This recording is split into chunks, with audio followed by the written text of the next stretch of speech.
Why do people love? Have you ever wondered why over 1 billion people love Muhammad? People do not love hate, they fall in love with beauty. What is beauty? What is love? Love is a man who gives all his wealth away, so the needy may have their fill. Love is a man who frees a slave, only for the slave to say, I would rather be your slave than a free man. Love is a king who sleeps on a straw bed. He wakes and marks are visible on his body. His followers cry, O my king, why do you pain yourself so? The king smiles. My life in this world is to bring comfort to others. What do I care for marks on my body? This king is pelted with stones, so much that blood runs down his face. He is poisoned so much that the poison begins to take away his life. He is persecuted so much that death often stares him in the face.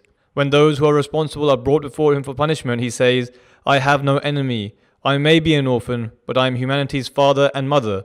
Forgive my children, for they do not know what they do. Those who set out to kill him are captured by one look at that shining face.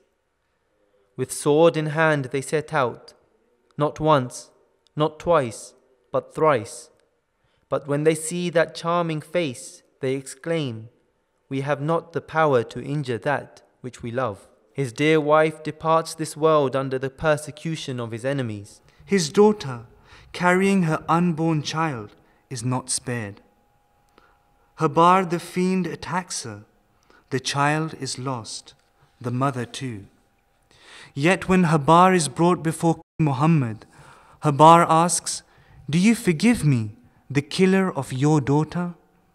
Muhammad replies, You too are my son, and are forgiven. Those who were once barbarians, beaters of women, drunkards and debauchees, place their lives in his hands. He transforms them from drunkenness and debauchery to sobriety and piety. Barbarians are transformed into champions of peace. Beaters of women would now shed tears in remembrance of their crimes, begging for forgiveness. Human history has never seen such a complete transformation of a society, either before or since.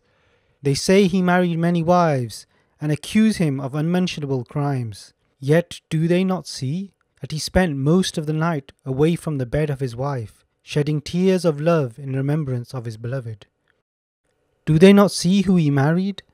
The widows who lost their husbands due to the persecution his followers suffered, the freed slave who no one would regard as an equal, the divorcees tainted by society, the Jewess with the marked face, so that his followers may understand that marriage should not be for the beauty that the eyes see, but marriage should be for the beauty that the heart sees.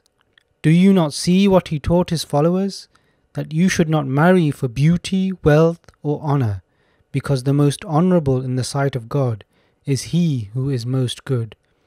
His humility was such that it would melt the hearts of the enemies.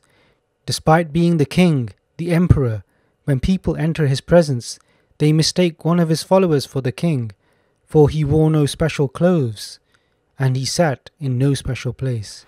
You say he lusted after power, wealth, and women. But do you not see that when the people offered him kingship, money, and the most beautiful women, he would boldly declare, You may give me the sun and the moon, but I will never stop speaking that which is true. Do you not ponder? Do you not realize? Do you not think? Why is it that people followed him? He offered them no power, no wealth, no honor. He would declare, I have nothing to offer you, except that you will lose the honor you have in society. You will lose the power you have and become the lowliest of society. You will lose your wealth to become the poorest. You will lose your fathers, sons, and brothers. But will you follow me? They would cry, We may lose our lives, our freedom, our wealth, honor, and families, but we can never be separated from you. Is this not love? Hate was a reaction shown by his enemies, who hunted, tortured, abused, brutalized this small band of men. He was the one commissioned to end barbarism. He was the one appointed to free the slaves. He was the one sent to end the oppression of women. Why is it that you hate what I love? They say love is blind, but I say it is hatred that takes away the power to see. The West must begin to understand, to investigate what is it that draws the hearts of billions towards one man. It cannot be the sword. The power of the sword dies with the sword. It is beauty. True beauty is timeless. It is not restricted by boundaries or fashions and fads.